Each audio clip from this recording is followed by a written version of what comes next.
Meu nome é Jurandir Oliveira, eu sou do curso de Engenharia de Produção e o meu RGM é 348799. Eu vou tratar do assunto do Projeto Integrador 9, que trata da melhoria do processo produtivo através do método Kaizen.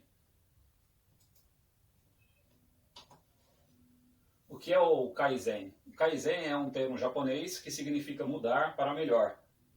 É uma abordagem para alcançar mudanças nos processos a fim de melhorar a eficiência de qualquer empresa ou de qualquer instituição.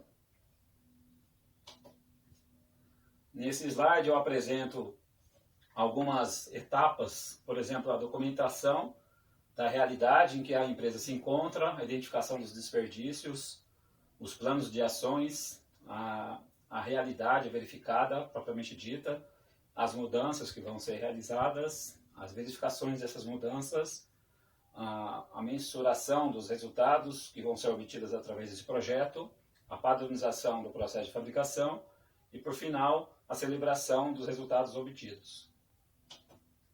Então, o meu projeto ele é definido em torno de uma peça que a gente vai fabricar com uma tolerância específica, que é uma dimensão também do projeto, e essas especificações elas têm que atender a tolerâncias dimensionais em uma grande quantidade de peças a serem fabricadas. Então, nesse estudo do Kaizen, eu preciso definir se o meu processo ele vai ser realmente capaz para atender às necessidades do meu cliente. Nessa documentação da realidade, eu preciso verificar quais são os equipamentos disponíveis na empresa, os instrumentos de medição que eu vou utilizar, determinado processo ou máquina que eu vou mostrar a seguir. Os profissionais que eu tenho são treinados para trabalhar nesses processos que vão ser definidos. O sistema de qualidade também tem que estar apto a desempenhar as funções daquele projeto. E eu tenho que ter necessidades, ou melhor, eu tenho a necessidade de ter reuniões entre as equipes para adequar as melhorias que vão ser propostas. E a gente chama essas melhorias ou essas reuniões de brainstormings. Na identificação dos desperdícios também é muito importante eu observar como que está sendo o meu processo atual e a melhoria que eu pretendo desempenhar. Então, nesse Pareto, eu consigo identificar quais são as peças defeituosas no meu processo e, a partir disso, mudar ou melhorar alguma condição que eu preciso fazer com que esses números de peças rejeitadas sejam diminuídos. Isso aqui, nesse gráfico do Pareto, a gente chama na engenharia de produção ou nas engenharias de gestão à vista. Tá? No planejamento das ações, eu preciso definir alguns pontos, como qual o melhor equipamento que eu vou fabricar o meu produto, definir os instrumentos de medição, nesse caso, quais os melhores instrumentos de medição para atender o meu projeto, definir os funcionários que serão treinados e habilitados para a produção. Então, se eu tiver algum problema de treinamento, eu preciso trabalhar nesse sentido. Então, aí é onde o Kaizen vai ser implantado dentro de cada uma dessas etapas. E, por fim, identificar se o meu processo de fabricação ele é realmente capaz. Isso vai depender de dois índices que se chamam CP e CPK.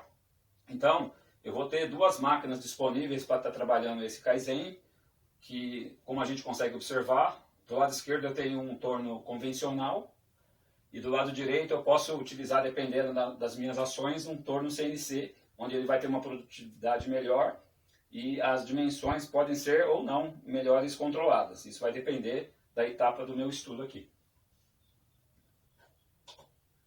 Continuando, como eu mencionei, a acababilidade do processo, a gente pode utilizar dois índices. Então, nas engenharias, na melhoria contínua, nos planejamentos Lean Six Sigma que as indústrias normalmente implantam, eu tenho dois índices, o CP e o CPK.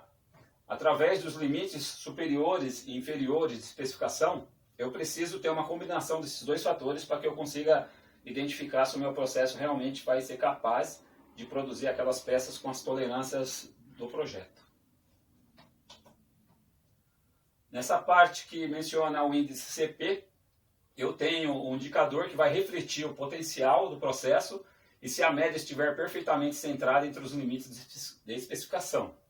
Então, eu tenho aqui um valor específico que quanto maior esse índice do CP, o meu processo vai estar mais bem controlado. Então, nessa figura aqui eu consigo identificar que é essa abertura da boca do sino, das variações da minha especificação em relação aos limites inferiores e superiores. Então, quando eu tenho um CP maior do que 1, a minha boca do sino aqui ela fica menor e, consequentemente, as distâncias para o limite superior e limite inferior ficam menores em relação às figuras de cima e a de baixo aqui.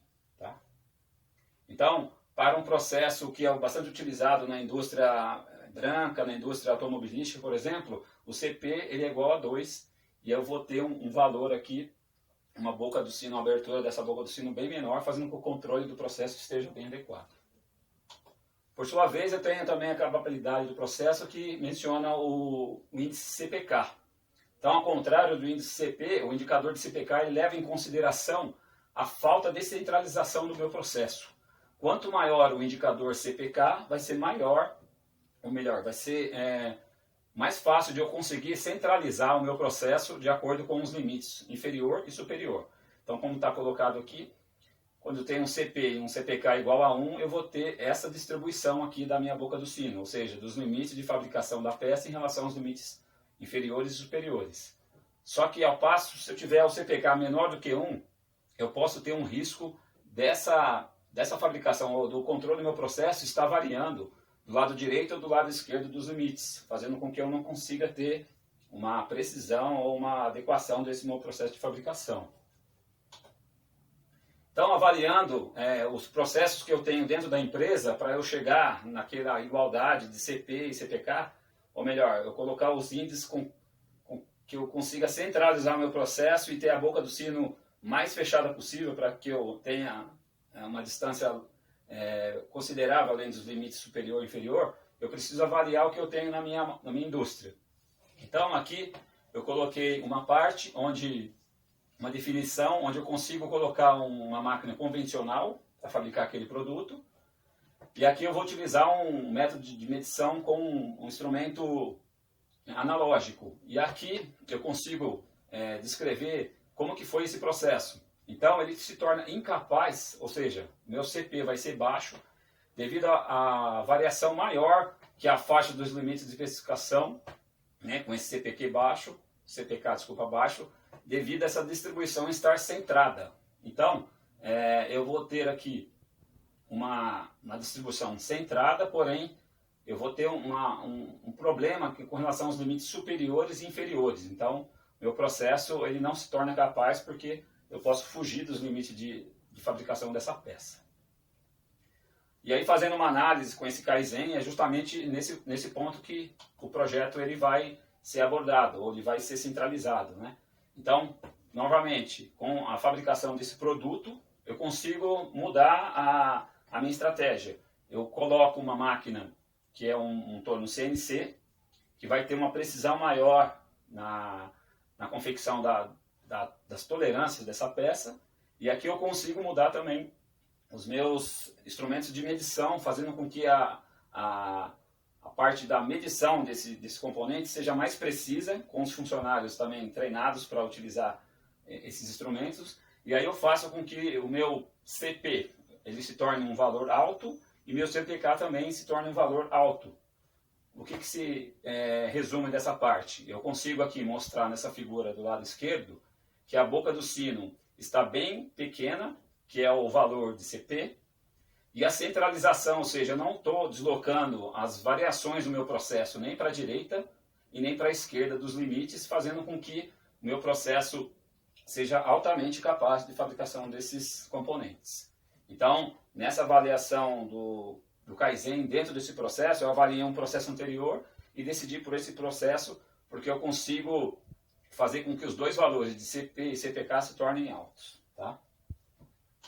Então, eu até consigo fazer uma mudança do meu layout anterior, que está descrito nessa parte aqui, onde eu tenho a entrada da matéria-prima, 3 máquinas de tornos convencionais, a parte do controle de qualidade, a montagem desse componente, um estoque, dependendo da quantidade de peças que eu vou fazer, e a parte da expedição. Eu consigo fazer um estudo, né, nesse arranjo físico por produto, com essa alteração que eu acabei de mencionar. Ou seja, a matéria-prima continua numa etapa anterior do processo que vai ter um torno CNC. Então a quantidade de peças que eram fabricadas por 3 máquinas eu consigo centralizar numa máquina só. Ela vai dar maior produtividade e eu vou conseguir fazer com que os índices CP e CPK se tornem capazes de atingir a fabricação desse meu processo. E aqui, como eu posso até eliminar uma área de estoque, porque eu posso negociar com o meu cliente a retirada das peças automaticamente com aquela qualidade garantida. Tá? Então eu consigo dar uma enxugada no meu layout da empresa. E aí eu consigo, através de uma tabela, fazer a mensuração desses dados, não somente das medidas, mas como do processo como um todo. Eu tenho as características de todos os processos detalhados, eu consigo verificar antes como que era essa situação, quais os objetivos desse projeto Kaizen que eu desenvolvi, quais os resultados que foram obtidos e o percentual de melhoria de cada um deles. Então eu consigo, através de uma tabela, numa reunião com as áreas específicas, estar tratando e verificando esses resultados que foram obtidos. E com isso, a gente consegue detalhar ou exemplificar nesse quadro que eu coloquei nesse slide, que é a fase, são as 5 fases desse plano, que é o DMAIC.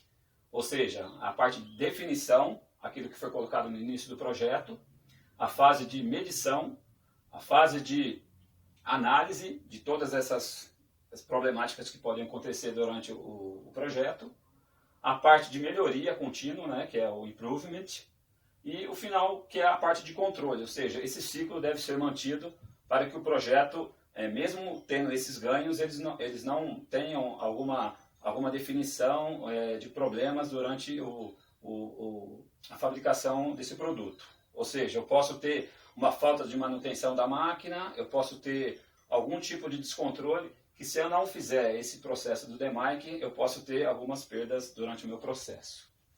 E com isso eu defino o meu projeto, que uma figura que ilustra bem essa parte da melhoria contínua é melhorar sempre, cada vez mais, com essa preocupação de fazer com que o estudo sempre retome a posição inicial, para que você tenha sempre uma condição boa de trabalho. Obrigado.